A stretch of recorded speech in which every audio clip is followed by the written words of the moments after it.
Good morning Chhattisgarh. आप देख रहे हैं IBC 24 और मैं हूं आपके साथ छाया चौधरी। बुलेटिन की शुरुआत करेंगे सुर्खियों के साथ। छत्तीसगढ़ विधानसभा के बजट सत्र का आज 10वां दिन। प्रश्नकाल में उठेगा स्वास्थ्य और शिक्षा का मुद्दा। कोलाई ढुलाई पर कांग्रेस विधायक करेंगे ध्यान आकर्षण।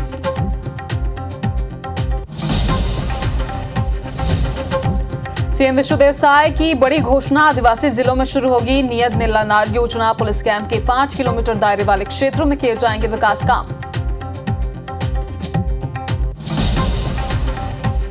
लोकसभा चुनाव के पहले कांग्रेस को फिर लगा झटका। पूर्व विधायक विधान मिश्रा और प्रमोद शर्मा हुए बीजेपी में शामिल। सीएम साय और प्रदेश अध्यक्ष ने दिलाई सदस्यता।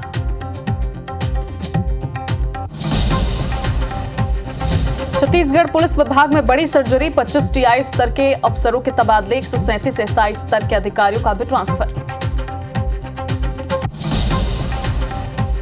कवर्धा में ट्रक से 2 करोड़ 15 लाख का गांजा जब्त। पुलिस ने 2 अंतर्राज्यीय तस्करों को किया गिरफ्तार। ओडिशा से यूपी जा रहे थे आरोपी।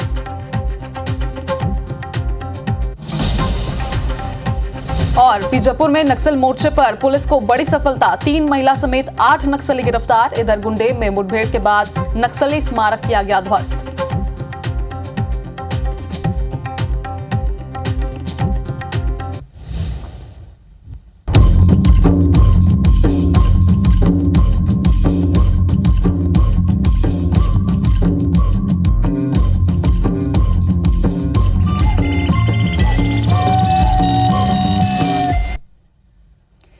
तो चलिए बुलेटिन की शुरुआत करते हैं भिलाई से मिल रही बड़ी खबर के साथ। 20 फरवरी को IIT का उद्घाटन होगा। पीएम मोदी IIT का वर्चुअल उद्घाटन करेंगे। सीएम विष्णुदेव साय उद्घाटन कार्यक्रम में मौजूद रहेंगे। तो मिनिस्ट्री ऑफ एजुकेशन के सचिव ने पत्र भेजा है।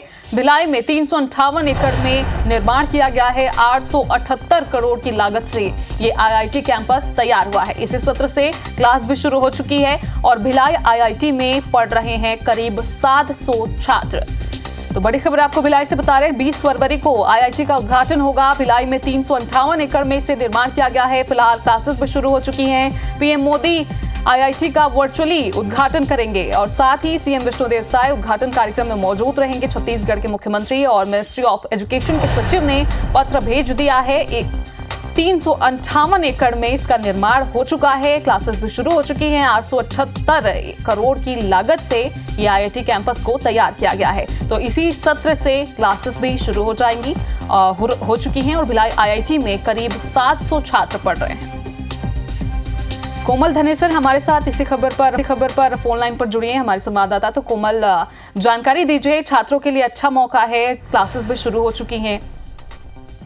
जी बिल्कुल, IIT भिलाई का कैंपस पिछले साल ही बनकर तैयार हो चुका था, जिसमें कुछ एडमिनिस्ट्रेटिव ब्लॉक के साथ में कुछ UTD भी चालू हो चुके हैं, जिसमें जो पहले पिछले साल के बैच के छात्र यहाँ शिफ्ट भी किए जा चुके हैं। हालांकि 2500 सीटर IIT भिलाई का जो कैंपस है बना हुआ है 358 एकड़ में, और इसके जो लोकार्पण की बात लगातार पिछले साल से चल रही थी और 2-3 डेट भी मिली थी पीएम मोदी से, लेकिन वो कैंसिल हो चुकी थी। उसके बाद अब लंबे समय के इंतजार के बाद 20 फरवरी का टाइम मिला है और वर्चुअल उद्घाटन होगा। वर्चुअल उद्घाटन में IIT कैंपस में सीएम विष्णुदेव साय भी स्वयं मौजूद रहेंगे, क्योंकि जम्मू कश्मीर में एक बड़े ब्रिज का उद्घाटन मोदी जी जम्मू से करेंगे और उसी दिन ये वर्चुअल उद्घाटन वहीं जम्मू से ही किया जाएगा।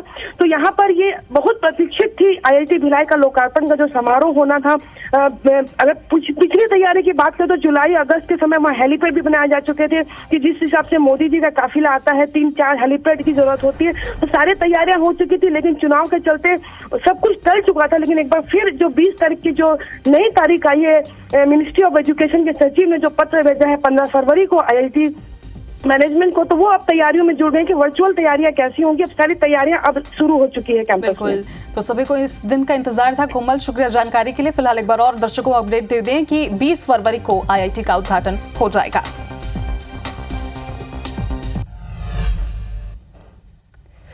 तो आज भारत बंद का आह्वान किया गया है। आज भारत बंद का आह्वान किया गया है और किसान यूनियन की तरफ से यह आह्वान किया गया है। कांग्रेस ने आज भारत बंद को अपना समर्थन दे दिया है। छत्तीसगढ़ में बंद के सफल होने की संभावना फिलहाल बेहद कम है। कल सरकार और किसानों के बीच बातचीत जो थी वो बेनतीजा साबित हुई। कल शाम चौथे दौर की बातचीत हुई थी। तो लगातार किसानों को समझाइश देने की कोशिश की जा रही है। बातचीत का दौर जारी है और कल चौथा दिन था जब बातचीत की गई, लेकिन जो बैठक थी वो बेनतीजा साबित हुई और कांग्रेस ने आज बंद का समर्थन कर दिया है। किसान यूनियन ने बंद का आह्वान किया था और उसी के क्रम में किसानों के समर्थन में अब कांग्रेस भी उतर चुकी है। और पहले भी सभी जिलाध्यक्षों को सभी जिलों के कांग्रेस के जो अध्यक्ष हैं उन्हें निर्देश दिए गए थे, उन्हें पत्र लिखा गया था समर्थन के लिए और उसी क्रम में आज समर्थन दिया गया। लेकिन छत्तीसगढ़ की अगर बात की जाए तो बंद का समर्थन बेहद कम दिखाई दे रहा है। दुकानें जो है वो खुल चुकी है लेकिन बंद का असर बेहद कम नजर आ रहा है।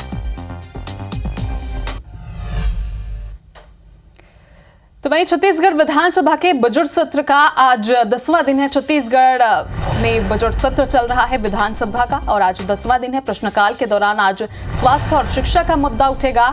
ध्यानाकर्षण में पथरिया बैराज में काम बंद होने का मुद्दा भी उठेगा। बीजेपी विधायक धर्मलाल कौशिक पथरिया बैराज का मुद्दा उठाएंगे। तो बगैर कैब कवर कोयला ढुलाई पर कांग्रेस ध्यानाकर्षण करेगी।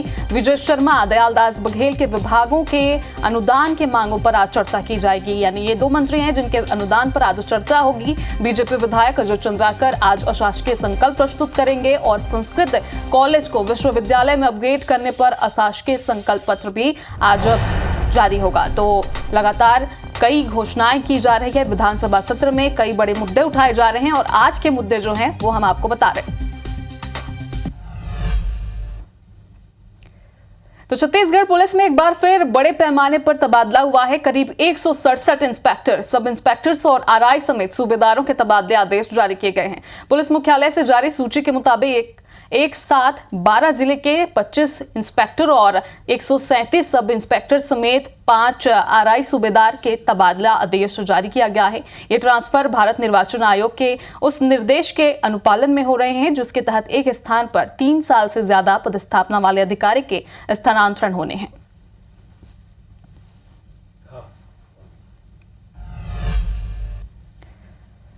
तो राजधानी रायपुर में नशे और नशेड़ियों के खिलाफ पुलिस ने निजात अभियान शुरू किया है। अभियान के तहत पुलिस ने 10 दिनों में नारकोटिक्स एक्ट में 18 प्रकरणों में 26 आरोपी गिरफ्तार किए हैं। इनमें 10 नशे के सप्लाई करने वाले अंतर्राज्यीय तस्कर हैं। इन आरोपियों से एमडीएमए, ड्रग्स और अफीम, नशीली सिरप और टैबलेट गांजा सहित अवैध शराब भी जब्त किए गए हैं। ये सभी आरोपी ओडिशा, महाराष्ट्र, मध्य प्रदेश, उत्तर प्रदेश और दिल्ली से नशे की सामग्री रायपुर में सप्लाई करते थे।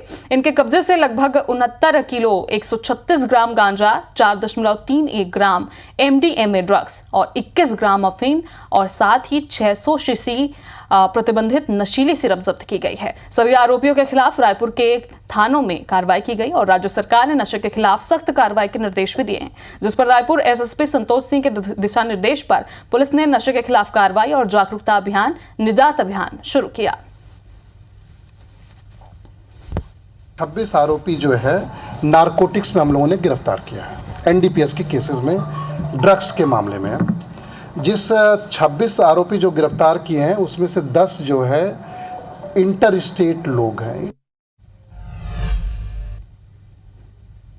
राजधानी रायपुर के निमोरा में कार लूट मामले में पुलिस ने खुलासा किया है। पुलिस ने लूट के 5 आरोपियों को भी पकड़ा है और पुलिस के मुताबिक बदमाशों ने कार सवार शख्स की आंखों में स्प्रे डाला था और चाकू की नोक पर कार को लूटा था। कार और कार में रखे 25,000 रुपए लेकर फरार हो गए थे आरोपी। कारोबारी दंतेवाड़ा का रहने वाला है जो निजी काम के चलते रायपुर आया था और इस दौरान उससे लूट हुई थी।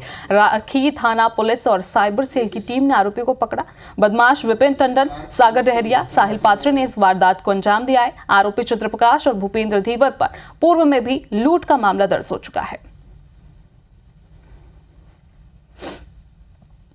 चाकू दिखा करके उसको लूट लिया था। उसकी आंख पे उन्होंने कुछ स्प्रे पाउडर का भी छिड़काव किया था और लूट के वो फरार हो गए थे। उसमें उसकी हुंडई कार और 5 आरोपी जिसमें मेन चंद्र प्रकाश साहू और भूपेंद्र धीवर को गिरफ्तार किया गया है।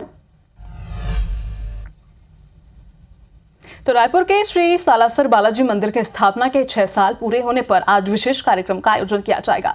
इस महोत्सव में बड़ी संख्या में श्रद्धालु शामिल होंगे, जिसके लिए सालासर बालाजी धाम में तैयारी की गई है और मंदिर परिसर में विशाल पंडाल का भी बनाया गया है, जहां भजन संध्या और महाप्रसादी का आयोजन किया जाएगा। इसके अलावा पूरे मंदिर परिसर में फूलों की विशेष सजावट के लिए कोलकाता से स्पेशल कारीगरों को बुलाया गया है। गुरुवार को राम मंदिर से लेकर सालासर बालाजी धाम तक निशान यात्रा निकाली गई।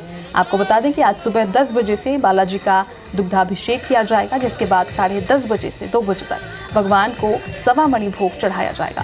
साथ ही दोपहर करीब 12 बजे महाभंडारा होगा। वहीं शाम को 5 बजे 56 भोग के बाद महाआरती होगी, जिसके बाद शाम करीब 6:30 बजे भजन संध्या का आयोजन होगा, जिसमें दिल्ली के प्रसिद्ध गायक जानी सूफी भजन की प्रस्तुति देंगे। वार्षिकोत्सव के अंत में रात 9 बजे से प्रसादी भोजन की व्यवस्था भी की गई।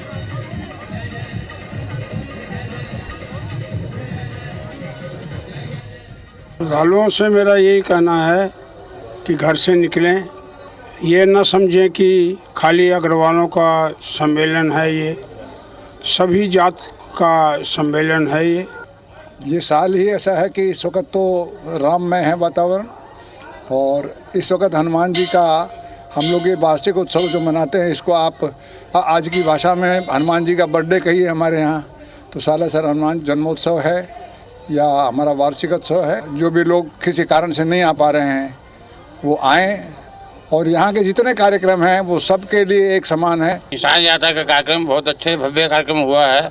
कल वार्षिक उत्सव का सवा मणि लगेगी, उसके बाद में 56 लोग का दर्शन होगा और भंडारा होगा। शाम को भजन का कार्यक्रम है। आप सभी श्रद्धालुओं से निवेदन है कि अधिक से अधिक संख्या में आए, यहाँ प्रसाद ग्रहण करें, भजन का आनंद लें। सालासर बालाजी सेवा समिति द्वारा 6वां वार्षिक उत्सव आज से चालू हुआ है। हमारा 151 थालियों से महाआरती का आयोजन है। उसके बाद रात को दिल्ली के प्रसिद्ध भजन गायक जानी सूफी का भजन संध्या है, जो रात भर चलेगा। कल हमारा दोपहर को और रात को सभी के लिए भोजन प्रसादी की व्यवस्था रखी गई है। सभी भक्तों से अनुरोध है कि सभी प्रोग्राम में सपरिवार जरूर से जरूर पधारें। तो चलिए, ज़्यादा जानकारी के लिए हमारे साथ स्टार जैन सीधे जुड़े हुए हैं। तो स्टार, हर साल भव्य आयोजन किया जाता है, इस साल किस तरह के आयोजन होने वाले हैं, जानकारी दें।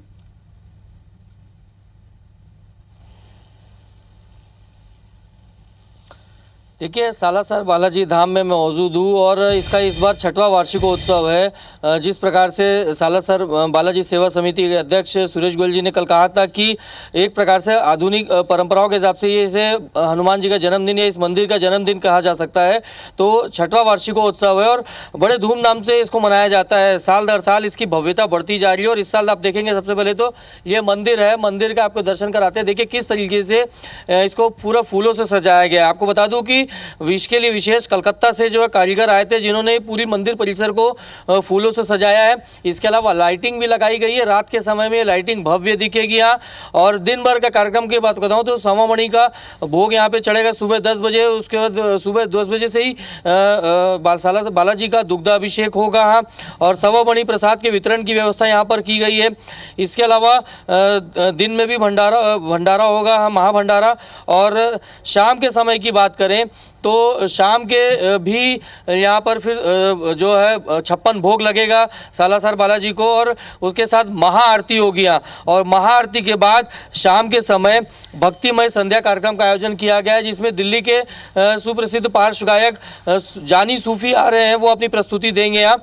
और उसके लिए पूरा तैयार किया गया, मंदिर परिसर में भव्य पंडाल तैयार किया गया है, जहाँ पर हज़ारों लोगों के बैठने की व्यवस्था की गई है। तो कुल मिलाकर ये है कि सालासर बालाजी धाम का जो वार्षिकोत्सव है इस बार और नए भव्य रूप में देखने को मिल रहा है। और जैसे ही लगभग 10 बजे से दुग्धाभिषेक की प्रक्रिया शुरू होगी, पूजा शुरू होगी, प्रारंभ होगी, उसके पहले ही भक्तों का यहाँ पर आना शुरू हो जाएगा। हाँ बिल्कुल स्टार, तो दर्शकों को हम लगातार तस्वीर दिखाते रहेंगे और बालाजी के दर्शन भी कराएंगे। आप बने रहिएगा। शुक्रिया जानकारी के लिए। जेसीआई रायपुर वामा कैपिटल की ओर से चितवन वृद्धाश्रम का वार्षिकोत्सव का आयोजन किया गया। इस बार के वार्षिकोत्सव की थीम आनंदम रखी गई थी। आश्रम के वार्षिकोत्सव में आश्रम के बुजुर्गों ने अलग अलग त्योहार जैसे लोहड़ी, मकर संक्रांति, शिवरात्रि, होली, गणेश चतुर्थी, नवरात्रि, दिवाली जैसे त्योहारों के गानों की प्रस्तुति दी। और इस कार्यक्रम में मुख्य अतिथि के रूप में अग्रवाल समाज से राजेश अग्रवाल मौजूद रहे। कार्यक्रम के कोऑर्डिनेटर रुमा पटेल और निर्देशिका सरिता पटनायक और संगीता चक्रवर्ती थी। जेसीआई रायपुर वामा कैपिटल की दिया मूल चंदानी ने बताया कि वामा सदस्यों द्वारा आयोजित इस कार्यक्रम की झलकियों से पूरा हॉल भावुक हो उठा।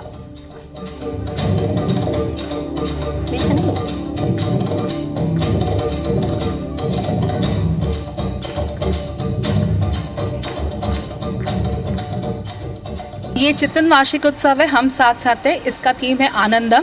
फैमिली में किस तरीके से रहते हैं और फिर उसके बाद कैसे पेरेंट्स जो है बच्चों से अलग होकर चितवन आश्रम चले जाते हैं और चितवन आश्रम जाने के बाद वो लोग कितने अच्छे से हंसी खुशी वहाँ रहते हैं। पूरे 12 महीने का त्यौहार करते, एंजॉय करते हैं और मिलजुल कर हर दिन सेलिब्रेट करते हैं।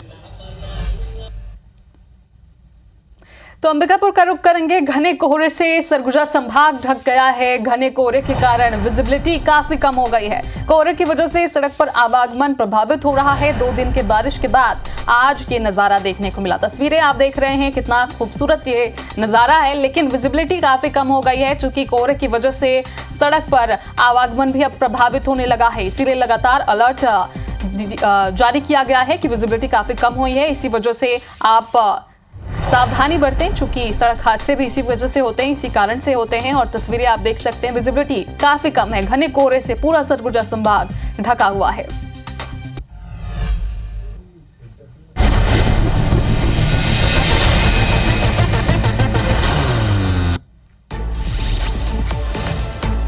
मध्य प्रदेश के मुख्यमंत्री डॉक्टर मोहन यादव के आज अमरकंटक जाएंगे। मां नर्मदा मंदिर में महायज्ञ और महाआरती में शामिल होंगे। नर्मदापुरम में भी सीएम विकास कार्य की सौगात देंगे। मध्य प्रदेश के राज्यपाल मंगूभाई पटेल आज खरगोन जाएंगे। बीजेपी सांसद गजेंद्र सिंह पटेल के जन्मदिन पर आयोजित रक्तदान शिविर में शामिल होंगे। खंडवा स्टेशन पर एक साथ राम भक्तों से भरी 2 ट्रेन रुकी तो श्रद्धालु नाच उठे। जय श्री राम के उद्घोष के से खंडवा स्टेशन गूंज उठा। सोशल मीडिया पर इसका वीडियो खूब वायरल हो रहा है। मध्य प्रदेश यूथ कांग्रेस प्रदेश अध्यक्ष विक्रांत बहुलिया देर रात जेल से रिहा हुए हैं। रोजगार दो या गिरफ्तार करो आंदोलन के बाद जेल में वो बंद थे। रिहाई के बाद उन्होंने कहा कि ये संघर्ष की शुरुआत है। आज अयोध्या दर्शन के लिए मध्य भारत प्रांत का संघ परिवार रवाना होगा। 2500 प्रमुख स्वयंसेवक और कार्यकर्ता भोपाल से शाम 4 बजे स्पेशल ट्रेन से रवाना होंगे। इंदौर में तीसरी रेल लाइन का काम शुरू हो चुका है, जिसके चलते बिलासपुर टू इंदौर ट्रेन 18 से 25 फरवरी तक निरस्त रहेगी। शिवपुरी में रजिस्ट्रार कार्यालय के बाहर जमकर हंगामा हुआ। जमीन विवाद में चचेरे भाइयों के बीच लात घूंसे। हद्दा पटाखा फैक्ट्री ब्लास्ट मामले के आरोपी राजेश उर्फ राजू अग्रवाल के घर पुलिस प्रशासन ने कार्रवाई की। हद्दा पटाखा फैक्ट्री हादसे के 6 आरोपियों को रिमांड खत्म होने के बाद पुलिस ने कोर्ट में पेश किया। विदिशा में शिव प्रतिमा के पास बनाए जा रहे नाले को लेकर हिंदुवादी संगठनों ने आपत्ति जताई है।